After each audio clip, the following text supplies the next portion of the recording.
Hello जी, राम राम सभी को। आप सब कैसे हैं? उम्मीद करती हूँ सब बहुत अच्छे होंगे और अपनी तैयारी कर रहे होंगे एक बेस्ट लेवल पर। तो आज मैं ये अपनी वीडियो स्टार्ट की है सीडीपी की, निशा मैम की। आज छुट्टी थी तो मैं घर से ही तैयारी कर रही थी और घर में तो पता है ही, छोटे बच्चे के साथ तो कंप्लीट करना होमवर्क पूरा मुश्किल हो जाता है। कि जो मैं काम करती हूँ कि एक शॉर्ट टारगेट लेके चलती हूँ कि ये अपना मुझे कंप्लीट करना है, तो वो मैं सोच रही थी आज मैं कंप्लीट करूँ, आज ना छोड़ूँ, बेशक छुट्टी है। फिर वान्या को मैंने साथ ले लिया था, तो वान्या मेरे साथ ही कर रही थी काम, तो उसको मैंने पेन कॉपी दे दी थी, वो लगी हुई थी। सबसे पहले तो आज हम बात करेंगे भाई कि एग्ज़ाम की तैयारी हमें कैसे करनी है। देखो, दो तरह के हैं। एक तो ये होते हैं कि एग्ज़ाम की तैयारी फॉर्म आने का वेट करते हैं कि फॉर्म आएंगे और फिर एग्ज़ाम डेट का पता चले कि कब एग्ज़ाम डेट आएगी और फिर हमें तैयारी करनी है। और एक ऐसे हैं जो पहले एग्ज़ाम निकलने से पहले ही तैयारी करते हैं, जिनका पहले एग्ज़ाम में 1-2 नंबर से रह गया है, उनसे के साथ कॉम्पिटिशन है। सही तो कि उनका 1-2 नंबर से रहा है, उनकी तैयारी पहले है और फिर वो तब के लगे हुए हैं, फॉर्म निकलने का भी वेट नहीं किया, वो तब से लगे हुए हैं तैयारी में। और जो ये सोचते हैं कि एग्ज़ाम की डेट आएगी, फॉर्म भरे गए, एग्ज़ाम की डेट आएगी, अलमीरा में फॉर्म रख दिया है कि एग्ज़ाम की डेट आएगी तब पढ़ेंगे। तो देखो, उनके लिए तो बहुत मुश्किल हो जाता है एग्ज़ाम क्लियर करना।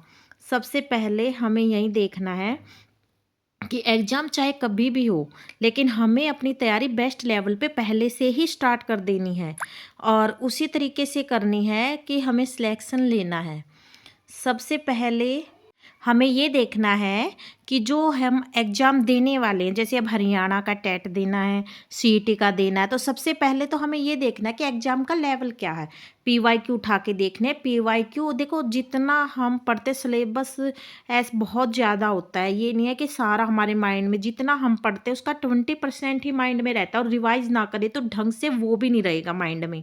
तो इसके लिए हमें सबसे पहले पीवाईक्यू उठानी है और ये देखना है पीवाईक्यू से कि सिलेबस में जो पीछे एग्ज़ाम में पूछे गए हैं, वो कौन-सा टॉपिक हैं। तो हमें बार-बार वही टॉपिक करने हैं और ज़्यादा सिलेबस को ही रिवाइज़ करना, सिलेबस में से पीवाईक्यू को ही देखना है कि किस टॉपिक में से करना। क्योंकि इतना ज़्यादा सिलेबस होता है, हम कोई भी सारे के सारे क्वेश्चन एक टॉपिक में से लगा लो आप 500 1000 तक क्वेश्चन बन सकते हैं। तो ऐसा कोई भी नहीं है कि सारे के सारे क्वेश्चन माइंड में किसी के रहते हों।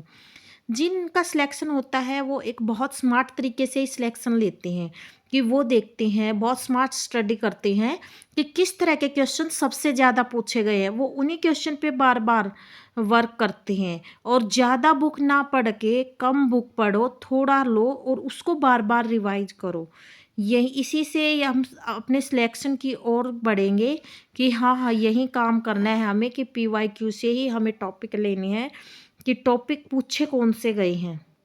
और देखो, ये सोचें कि हमें समय मिलेगा हम तब पढ़ाई करेंगे, तो समय तो अगर हम सोच के चले तो समय कभी नहीं निकलता, हमें निकालना पड़ता। जब हम ये सोचेंगे कि हाँ, हमें अपनी पढ़ाई के लिए समय निकालना है, तो हम निकाल लेंगे। और अगर हम ये सोचेंगे नहीं, हमें कोई ये बोलेगा कि लो ये काम हम कर लें और आप पढ़ लो, तो ऐसा नहीं होगा। समय कभी भी, चाहे स्थिति कैसी भी हो, समय निकालना है। यही सक्सेस की सबसे पहली सीढ़ी होती है कि अपना समय निकालो और अपना सिलेबस कवर करो। और देखिए, ध्यान से सुनना कि जो कंपटीशन है अब इतना ज़्यादा बढ़ चुका है कि सब वेट कर रहे हैं कि कब सीटी का फॉर्म निकलेंगे और कब पेपर होगा। और सबको जो ये सोच रहे हैं कि फॉर्म निकलने के बाद हम तैयारी करेंगे, तो ऐसा कोई सिलेक्शन फिर वो बहुत पीछे रह जाएगा, उनका सिलेक्शन नहीं हो पाएगा और वो इन्हीं गलतियों की वजह से पीछे रह जाएंगे। और एचटेट के लिए तो ये है कि एचटेट के बारे में जो सोच रहे हैं कि एग्ज़ाम कब होगा, एग्ज़ाम कब होगा, तो ये सबसे बड़ी मूर्खता है। अब देखो, कम से कम 2 महीने सबको मिले हैं और इन 2 महीनों में जो अपनी तैयारी अच्छे लेवल पे करेगा, उसका रिजल्ट बहुत अच्छा आएगा। जब आपका रिजल्ट आएगा एचटेट का, तो आप देखना कि इन 2 महीनों का असर कितना ज़्यादा होगा। क्योंकि किसी ने अगर बिल्कुल भी तैयारी नहीं कर रखी, 2 महीने में वो भी निकाल जाएगा पेपर। और सब पेपर का लेवल जो होता है वो बिल्कुल अलग-अलग होता है, एक जैसा पैटर्न बिल्कुल भी नहीं होता। अब एचटेट को ही देख लो, एचटेट का पैटर्न बहुत अलग है। ये जैसे सीटेट का और एचटेट का, ये सोचे कि जो सीटेट का लेवल है वही एचटेट का, तो बिल्कुल भी नहीं है। तरीके बिल्कुल अलग-अलग हैं पूछने के। और अगर आप अच्छे से पीवाईक्यू देख के बिल्कुल ध्यान एक स्मार्ट स्टडी करोगे, तो आपको पता लग जाएगा कि कौन से एचटेट का जो कौन से टॉपिक बार-बार पूछे जा रहे हैं। उसी लेवल से अपने स्मार्ट तरीके से पढ़ाई करनी है। और जो इन चीज़ों को ध्यान में रख के पढ़ाई करेगा कि डेट चाहे कभी आए, कंटिन्यू अपनी पढ़ाई करेगा, उसी का सिलेक्शन है। तो भूल कर भी ये गलती ना करें कि पेपर कब होगा, उसके बाद पढ़ाई स्टार्ट की डेट आ जाएगी, तब पढ़ाई स्टार्ट करनी है। तो ये ना सोच कर कि पेपर कब होगा, अपनी पढ़ाई को उसी लेवल पे रखें। क्योंकि आज का टाइम ऐसा है, बस वेट कर रहे हैं कि कब एससीटी का फॉर्म निकले, तैयारी सबकी बेस्ट लेवल पे। अगर आप लाइब्रेरी में जाकर देखेंगे, लाइब्रेरी में जिनकी 12th पास की है अभी, वो बच्चे बैठे हैं, तैयारी कर रहे हैं अपनी। तो वो देखो, वो लाइब्रेरी में बैठ के तैयारी कर रहे हैं, वो 12-12, 13-13 घंटे दे रहे हैं अपनी पढ़ाई को, उनके साथ कॉम्पिटिशन है हमारा। और अगर हम ये सोचें कि हमें इतना ज़्यादा सिलेबस में थे, माइंड में इतनी चीज़ें रह जाएंगी। और माँ बनने के बाद तो ये है कि आधा माइंड तो बच्चे के साथ ही रहता है। तो अब देख लो, कंपटीशन फिर उनके साथ है हमारा, तो हमें तो फिर किस लेवल पे तैयारी करनी है। तो भाई अपनी तैयारी को बहुत अच्छे ढंग से, और जितना मान लो सिलेबस हमारा पूरा 100% सिलेबस नहीं कवर हुआ है, तो भी हमें डरना नहीं है। जितना हमारा अगर 70% सिलेबस हुआ है या 80% सिलेबस हुआ है, उसी को दोबारा से रिवाइज करो। आगे बढ़ने की बजाय कि हमें नहीं ये टॉपिक करने, ये टॉपिक करने, उनकी बजाय जो टॉपिक हमारे कंप्लीट है उन्हीं की 3-4 बार रिवीजन करना है उन्हीं का। तब जाके हम मुकाबला कर पाएँगे जिनकी बहुत अच्छी तैयारी है।